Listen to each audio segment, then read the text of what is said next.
Сәлем қыздар, бүгін біз вязаный маникюр жасаймыз. Өте оңай және тез. Бізге ол үшін өзіңізге ұнайтын гель лакты жағып аламыз.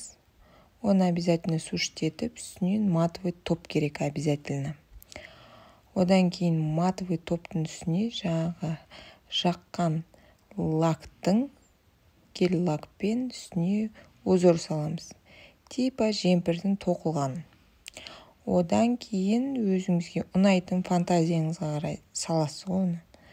Обязательно жақсылап суретіңізді салып, өзіңізге ұнағанша любой момент, в принципе, кетіруге де болады, ұнамаса.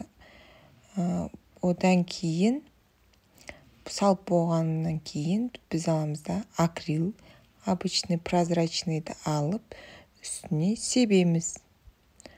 Одан кейін біз оны лампаға жібереміз. Лампаға кеуіп шыққаннан кейін вуаля, сіздің дизайныңыз дайын. Өте оңай және тез, күшті, қысқа, нағыз қысқа арналған дизайн деп білемін.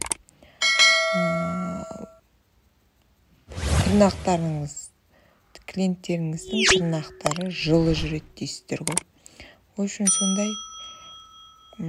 каналыма тіркел, лайк бас, комментарий жаз, өте оңай, тез, уақытын да алмайды. Рахмет.